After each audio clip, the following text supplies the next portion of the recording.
Hello friends, ISPCS study के इस online platform पे आपका स्वागत है। हम लोगों ने आंसर राइटिंग सेशन को स्टार्ट किया हुआ था, बहुत डिमांड थी इसकी। तो परसों मैंने टॉपिक दी हुई थी, कल मैंने क्वेश्चन दिया। 2 टॉपिक मैंने दिया था, एक टॉपिक था संसदीय विशेषाधिकार और दूसरा था वित्त आयोग। तो उस पर मैंने कल क्वेश्चन डाला था और बहुत सारे लोगों ने अपने उत्तर लिख करके जो टेलीग्राम ID थी उस पर भेजी थी और उन लोगों को कॉपी चेक होकर मिल गया था। ठीक है, तो कॉपी चेक करने के बाद जो है मैं मोटे मोटे तौर पे 3-4 चीज़ें आपके लिए लेकर आया हूँ कि ये क्या था कि सामान्य निर्देश आंसर राइटिंग के लिए कुछ टिप्स होती हैं। अब टिप्स क्या है कि सभी टॉपर्स से सभी लोग देते हैं, पर कुछ चीज़ें हैं जो मैंने 5-7 कापियाँ चेक की थी अपने हाथों से, तो मैंने देखा था कि उसमें कई सारे डिमांड्स थी जो उसकी रिक्वायरमेंट को पूरा नहीं कर पा रहा था। तो मैं उन चीज़ों को एक पेज पे सब कुछ कैटेगराइज करके लाया हूँ और मैंने मॉडल आंसर भी लिया है, तो मॉडल आंसर को भी हम लोग डिस्कस करेंगे। तो चलिए शुरू करते हैं कि क्या है कि देखिए, प्रश्न कोई भी हो, UPSC का प्रश्न मेंस में जब आता है तो उस प्रश्न की एक खास क्या होती है, डिमांड होती है। ठीक है, तो जब हम क्वेश्चंस को पढ़ते हैं तो पढ़ने के दौरान क्या करना चाहिए, हमें कुछ भी जो भी शब्द होते हैं, पुछल्ले शब्द हो गए या फिर जो भी डिमांड्स है ना, उसको अंडरलाइन करना चाहिए। फिर 1 सेकेंड ठहर के सोचना चाहिए कि प्रश्न की डिमांड क्या है।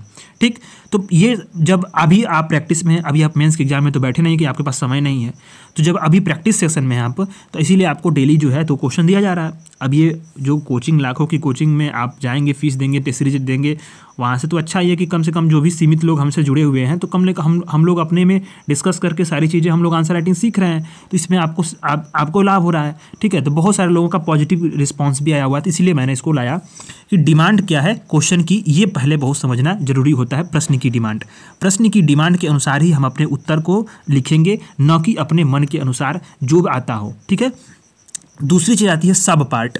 अब कोई क्वेश्चन होता है उसके बहुत सारे सब पार्ट्स होते हैं। जैसे क्या है कि मैं आपको बता दूं, देखिए जैसे ये सदन है, ठीक, संसद के प्रत्येक सदन द्वारा क्या है, सामूहिक रूप से और व्यक्तिगत रूप से उपभोग किए जाने वाले जो प्रमुख विशेषाधिकार को सूचीबद्ध करना है, साथ ही महत्व, यानी इसमें क्या पार्ट हो गए, इसमें हमें देखना है कि सब पार्ट क्या हुए। सब पार्ट्स ये हुए कि संसदीय विशेषाधिकार को बताना है, फिर सामूहिक रूप से जो अधिकार मिले हुए हैं, विशेषाधिकार हैं, व्यक्तिगत जो विशेषाधिकार हैं, और इसके महत्व, ये क्या हो गए, इसके सब पार्ट्स हो गए। तो पहले क्या होता है कि सब पार्ट्स को हम लोग को आसानी से डिवाइड कर लेना चाहिए। ठीक है, सब पार्ट्स को डिवाइड करने के बाद क्या होगा, हमारे मन में तीसरा चीज़ ये आना चाहिए कि स्ट्रक्चर ऑफ आंसर्स क्या होगा। ठीक, तो स्ट्रक्चर ऑफ आंसर्स जो मेनली ब्रॉड एरिया जिस पर हम लोग डिवाइड करते हैं, उसमें ये होता है कि प्रस्तावना होती है, मेन बॉडी होता है और एक निष्कर्ष होता है।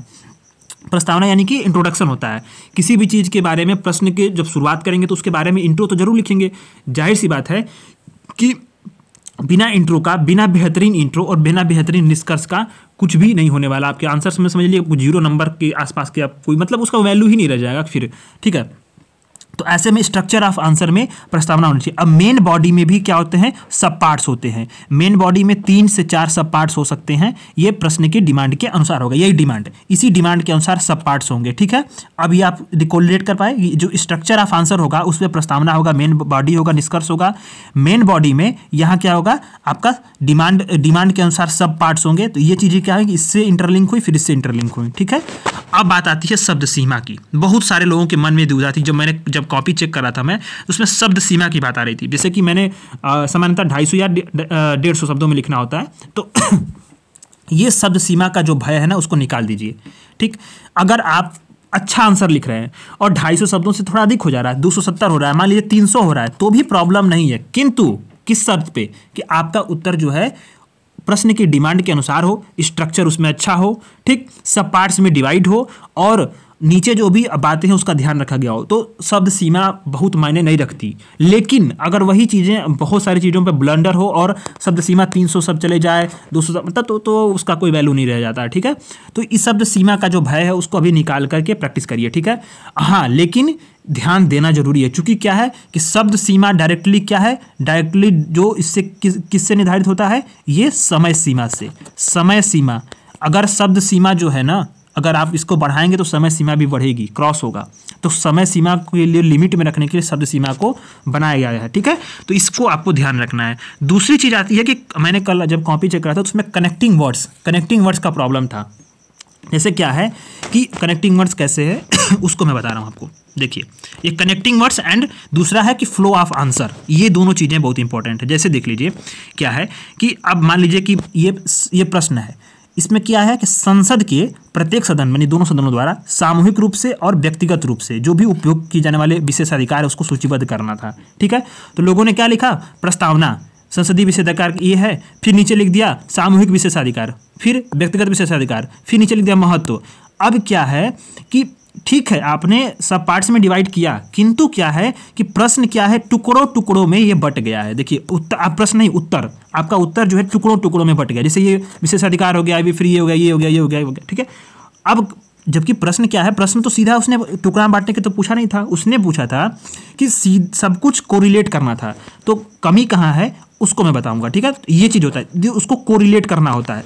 जब आप कोरिलेट करेंगे ना प्रश्नों को, जैसे यहाँ पर देख लीजिए, जैसे कनेक्टिंग वर्ड्स जब आप अपने उत्तर में लाएंगे तो फ्लो ऑफ जो आंसर है ना ये बहुत बेहतरीन होगा। मतलब कनेक्टिंग वर्ड्स जब भी आएंगे तो जो आंसर का फ्लो होगा वो प्रश्न के अनुसार हो जाएगा, वो फ्लो बना रहेगा, वो फ्लो टूटेगा नहीं। ऐसा नहीं लगेगा कि ये टुकड़ा मैंने अलग पढ़ा, ये टुकड़ा मैं अलग पढ़ रहा हूँ, नहीं, ऐसा टुकड़ों टुकड़ों में नहीं बटेगा। ठीक, अब एक बात आती है कि जो भी निष्कर्ष लिखते हैं आप, दो चीज़ें होंगी। अगर आपसे उपाय पूछेगा तो आगे की राह लिखेंगे, निष्कर्ष अगर पूछ रहा है तो वो हमेशा सकारात्मक होना चाहिए, पॉजिटिव निष्कर्ष हमें देना है और विजनरी हो इन द सेंस मतलब उसका कुछ विजन हो।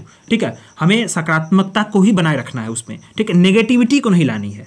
निष्कर्ष हमेशा जब जितना बेहतरीन होगा, क्योंकि नंबर वहीं कंक्लूडिंग मार्क्स वहीं मिलने हैं, तो जितना अच्छा वो होगा निष्कर्ष उतना ही अच्छा आपको वहाँ पर नंबर मिलने वाला है। ठीक है, अब आती है बात कीवर्ड्स की।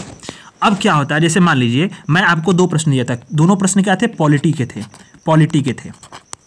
तो हर सब्जेक्ट के अपना एक कीवर्ड्स होता है, हर सब्जेक्ट का क्या है, अपना कीवर्ड्स है। ठीक, अब कीवर्ड्स का महत्व ये होता है कि वो सब्जेक्ट की प्रासंगिकता को बनाए रखते हैं। ठीक है, इसकी प्रासंगिकता को बनाए रखते हैं। अब उनका एक इंपॉर्टेंस ये भी होता है कि जो हिंदी मीडियम में सबसे बड़ी जो प्रॉब्लम होती है कि क्या होता है कि जो पुछल्ले शब्द है, जैसे मान लीजिए है, ठीक, और जैसे मान लीजिए कि जैसे, नहीं होना चाहिए, निशान, मतलब ये क्या है कि बहुत सारा पुछल्ला शब्द है, क्यों, क्या, तब, ऐसे सब तमाम चीज़ें हैं बनाए रखना। फिर मतलब समानता जो क्या है कि हिंदी का जो पूरा जो शब्द सीमा है ना उसी से भर जाता है। तो फिर हम अपनी बात कहेंगे कैसे, जैसे क्या इंग्लिश मीडियम में टू द पॉइंट आंसर कैसे लिखते हैं लोग, क्या होता है सीधे उसमें, कि होता ये है कि उसमें उन लोगों ने कीवर्ड्स को शामिल किया। तो हिंदी मीडियम में भी क्या है कि कीवर्ड्स को ही शामिल करना है। जब कोई भी कीवर्ड्स जब हम लिखेंगे उसको हाईलाइट करेंगे। ठीक है, वहाँ पर मैंने लिखा ना कि कीवर्ड्स को हाईलाइट करना है।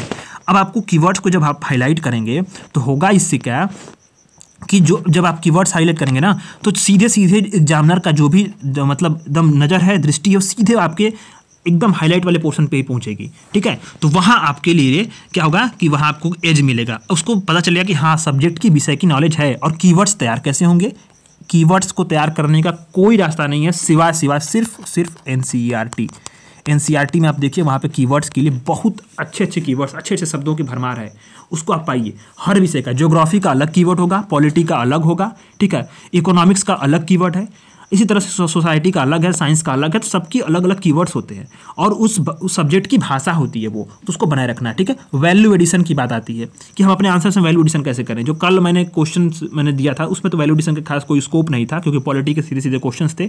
भी पहला दिन था, शुरुआत हो रही है, हम लोग और भी आगे बढ़ेंगे तो उसमें वैल्यू एडिशन की बातें आएंगी। तो वैल्यू एडिशन क्या है, मैगजीन में करा रहा हूँ, विजन IAS की जो मैगजीन है ना उसमें मैं कराता हूँ। अब उससे बहुत सारे रिपोर्ट्स हैं, डेटा हैं, फ्लो चार्ट्स हैं, डायग्राम हैं, सब बने होते हैं। वो किस लिए है, वो इसीलिए है कि वैल्यू एडिशन क्या होगा, फ्लो चार्ट बनाइए आप, स्कीम्स इतने सारे विजन IAS में दी है। अब मैंने विजन IAS का मैगजीन जून से करा दिया है, जून से लेकर सितंबर तक का, उसमें हर एक आर्टिकल में नीचे भारत सरकार के स्कीम्स और रिपोर्ट्स पे बात की गई है। उसको लिखिए आप, उसमें से कम एक उठा लीजिए, 2 नहीं 3 नहीं, एक सिर्फ। डायग्राम्स की बात कर रहे हैं, डायग्राम्स क्या होता है, डायग्राम्स में आप खोजिए उसमें, जैसे मान लीजिए मैप, कहीं मैप ड्रॉ कर लीजिए ये सब डायग्राम्स बनाएंगे आप। जब डायग्राम्स बनाएंगे तो इसमें क्या होगा कि इससे जो है ये अट्रैक्टिव बनेगा, यही प्रेजेंटेशन होता है। अब बात इसी पे क्या आती है, आप ओवरऑल अब देखिए अब यहाँ मध्यम मार्ग, हमें क्या करना है, हमें आंसर्स में कभी भी अतिरेक नहीं होना है। जैसे क्या है, अगर आलोचनात्मक वर्णन करने को दे दिया, आलोचनात्मक वर्णन, ठीक है, आलोचनात्मक, तो हमें अतिरेक नहीं होना, हमें एकदम सीधे सीधे ऐसी आलोचना नहीं कर देनी है, क्योंकि हम क्या रहते हैं, हम एक सिस्टम में हैं, हम गवर्नमेंट का हिस्सा हैं, ठीक है, गवर्नमेंट का हिस्सा बन करके हमें काम करना है, जैसे जो भी सिविल सर्विस में आएंगे। तो ऐसे में क्या है कि आपको यह अपेक्षा की जाती है कि जब आप कोई भी आलोचनात्मक वर्णन करें या एनालिसिस करें या जो भी मूल्यांकन करें, तो आपको मध्यम मार्ग को ही अपनाना है, मध्यम मार्ग को ही अपनाकर चलना है, ठीक है।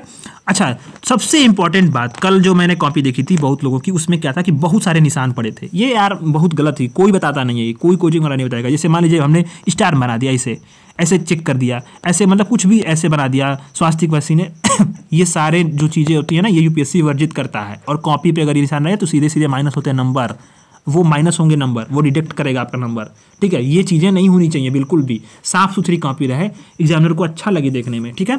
और समय सीमा की बात रखनी है। तो जब इतना सारा चीज़ हो जाएगा तो ही क्या होगा ना, यही आपका जो आंसर होगा वो एक भरपूर आंसर होगा। तो ये चीज़ें कितने दिन में होंगी, क्या ये एक दिन में आप सीख पाएंगे? नहीं।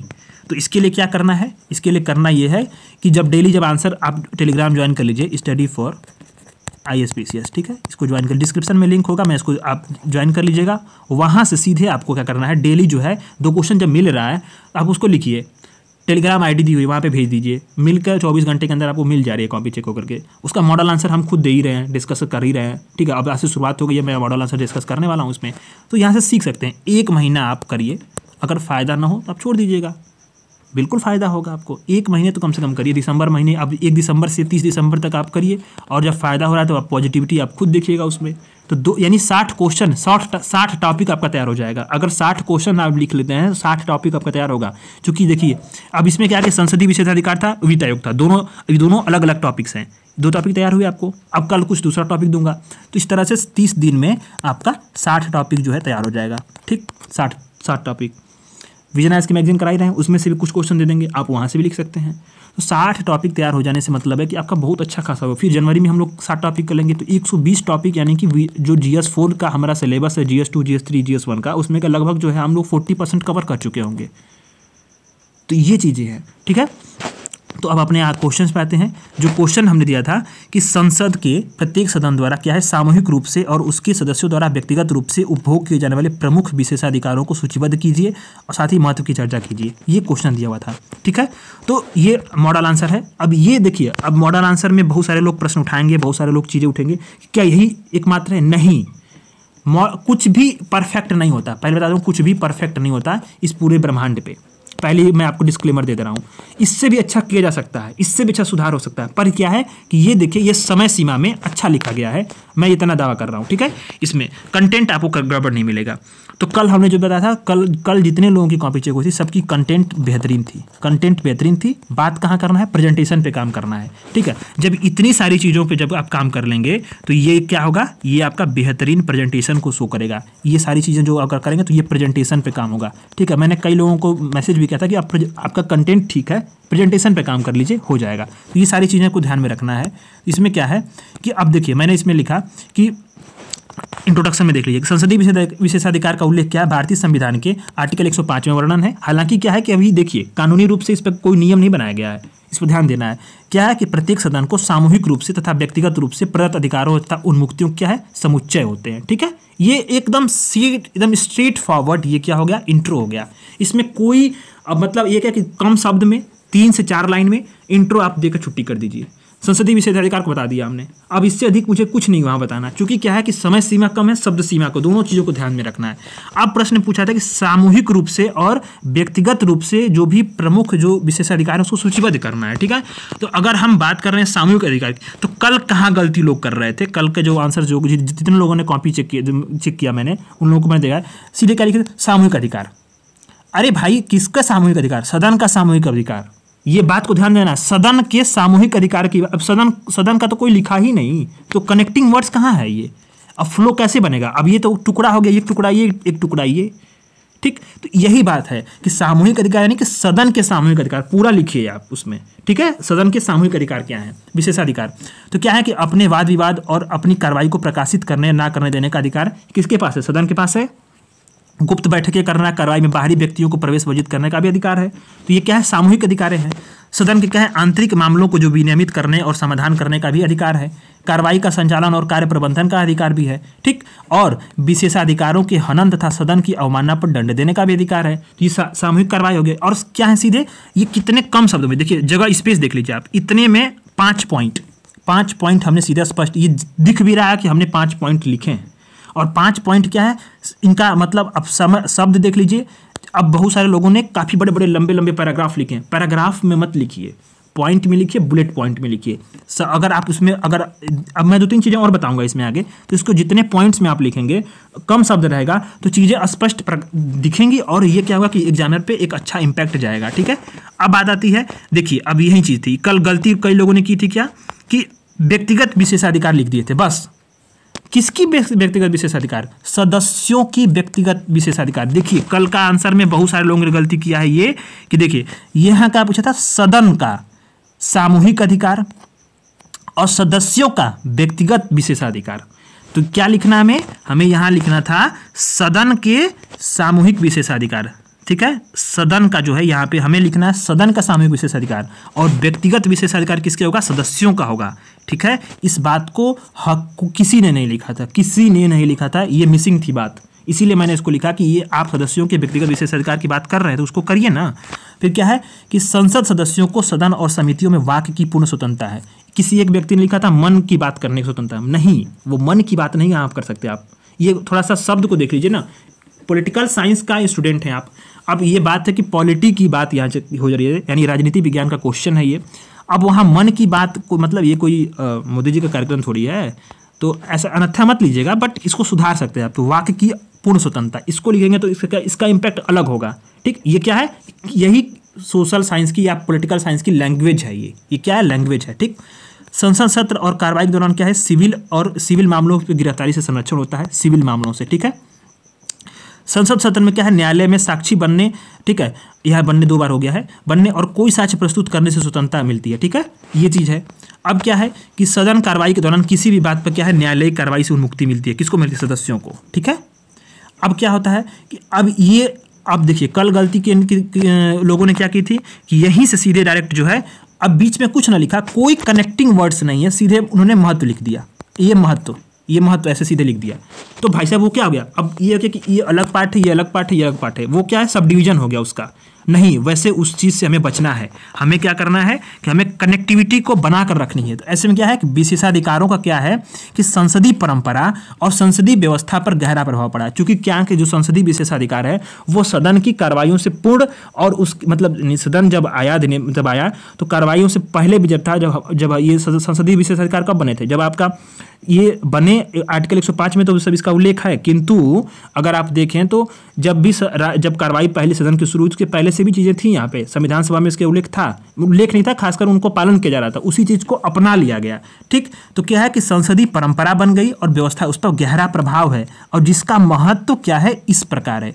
तो अब इस बात को अगर हम देखें तो क्या हमने 2 लाइन की बात लिखी कि संसदीय परंपरा व्यवस्था पर गहरा प्रभाव, जिसका महत्व इस प्रकार है। तो हमने क्या लिखा, जो क्वेश्चन डिमांड थी कि महत्व की चर्चा कीजिए, तो उसको महत्व के लिए हमने क्या लिखा, यहाँ पे सीधे कनेक्टिंग वर्ड्स जो है वो हमने लिख दिया, कनेक्टिंग वर्ड्स यहाँ पे आ गए हैं। तो जब कनेक्टिंग वर्ड्स आ जाएंगे तो फिर क्या है, अब उसको महत्व लिख कर आप बताइए। यही चीज़ का कल लोगों में ये यहाँ पे उसका मतलब ये मिसिंग था, कई लोगों ने ये गलती की थी, ये ब्लंडर कई लोगों ने किया था। तो क्या है महत्व में, अब महत्व में खूब लंबा चौड़ा ना लिख करके सीधे लिखिए, ये संसद में स्वतंत्र, निष्पक्ष और भयमुक्त वातावरण प्रदान करते हैं। इसको आप अब थोड़ा सा जल्दबाजी में यहाँ अंडरलाइन कर ली, स्वतंत्र, निष्पक्ष और भयमुक्त वातावरण, ठीक। अनुचित प्रकाशन और समय पूर्व प्रकाशन पर रोक लगाते हैं कार्रवाइयों की, ठीक है। सदन में क्या है, सदस्यों की उपस्थिति और भागीदारी को पहली वरीयता प्रदान करने की सहायता करते हैं, पहली वरीयता मिलती है, ठीक है। और क्या है कि सदन की आंतरिक स्वायत्तता को सुनिश्चित करते हैं, ये महत्व मैंने बता दिया। अब क्या है, हमें निष्कर्ष लिखना है, 2-3 लाइन का निष्कर्ष। अब देखिए ना, इस तरह से क्या है कि जो संसदीय विशेषाधिकार के सदस्यों के अधिकार, गरिमा, सम्मान, स्वतंत्रता और संसदीय उत्तरदायित्वों के निर्वहन में महत्वपूर्ण भूमिका परिलक्षित होती है, ठीक। ये बात क्या है, एकदम सीधे टू द पॉइंट है। मतलब हमने बता दिया कि संसदीय विशेषाधिकारों क्या है, सदस्यों के अधिकार, गरिमा, सम्मान, स्वतंत्रता और संसदीय उत्तरदायित्वों के निर्वहन में क्या होती है, महत्वपूर्ण भूमिका परिलक्षित होती है, मतलब हमें दिखाई पड़ती है, ठीक। तो ये बात, ये स्पष्ट यहाँ पे इतना छोटा सा बात में हम लोगों को तीन लाइन में हम लोगों ने इसको, अब कीवर्ड्स, यहाँ सिर्फ कीवर्ड्स यूज किए गए हैं, अधिकार, गरिमा, सम्मान, स्वतंत्रता, संसदीय उत्तरदायित्व, ठीक है, अब संसदीय विशेषाधिकार, सब चीज़ें, सब कीवर्ड्स की बात है। यहाँ पे लैंग्वेज देखिए कितना कम लैंग्वेज में पूरी बात की गई है, और आप उसके लिए पैराग्राफ यूज करेंगे, बहुत ढेर सारे वर्ड्स यूज करेंगे भारी भरकम, तो वो क्या है कि वो एक चेक करने वाले कॉपी पे बोझ डालता है, वो एग्जामिनर एकदम झुझला जाएगा, वो आपको नंबर नहीं देगा। तो सीखना इसी को है, ठीक है, तो इसी को सीखना है। तो आपको ये बातें कैसे लेंगे। अब दूसरी चीज़ क्या है, अब दूसरा क्वेश्चन था, उसके लिए मैंने बता दिया कि उसके लिए मैंने, देखिए कि भारत के संविधान में क्या है, यथा उल्लिखित वित्त आयोग की संरचना और कार्यों का विवरण दीजिए। ये सीधे सीधे क्वेश्चन था, आसान क्वेश्चन था वित्त आयोग पर, ठीक है। तो हमें क्या लिखना चाहिए, हमें वित्त आयोग की संवैधानिक स्थिति को वर्णन करना है, संवैधानिक स्थिति में किस प्रकार से उसको संविधान में उसको वर्णित किया गया है वित्त आयोग को, उसकी संरचना को बताना है शॉर्ट में। इसके लिए क्या कर सकते हैं आप, डायग्राम बना सकते हैं, डायग्राम बना सकते हैं, या फिर चीज़ें आप उसको मतलब ऐसे फ्लो चार्ट, ऐसे पॉइंट बनाकर लिख सकते हैं, ठीक है। अब क्या है कि यहाँ बात की गई है कि संरचना, अब इस पर कार्यों की विवरण करना है। तो संविधान में क्या है, जो भी कार्य किए गए हैं, कार्य दिए गए हों वित्त आयोग को, उसको पॉइंट्स में 4-5 पॉइंट बताना है, फिर निष्कर्ष लिख देना है, ठीक। तो अब लेकिन हालांकि अब जो गलती कल लिया था उन लोगों ने वैसा नहीं करना है। जब संवैधानिक स्थिति बात कर रहे हैं, संरचना की बात कर रहे हैं, और कार्यों की बात कर रहे हैं, और निष्कर्ष की बात कर रहे हैं, तो इसके बीच में जो कनेक्टिव वर्ड्स है, कनेक्टिंग लाइन से फ्लो है जो आंसर का, वो बना रहना चाहिए। यही क्या है, प्रेजेंटेशन होता है आंसर का, ठीक है, आंसर राइटिंग की यही प्रेजेंटेशन होती है। ये फ्लो बना रहना चाहिए, ये वाला फ्लो, जैसे ये वाला फ्लो है, ठीक। अब ये सदस्यों के व्यक्तिगत विशेषाधिकार। अच्छा, अब आपके मन में सवाल उठा, क्या यही एकमात्र जो मॉडल आंसर है जो एकदम परफेक्ट है, मैं आपको दूंगा आंसर? नहीं।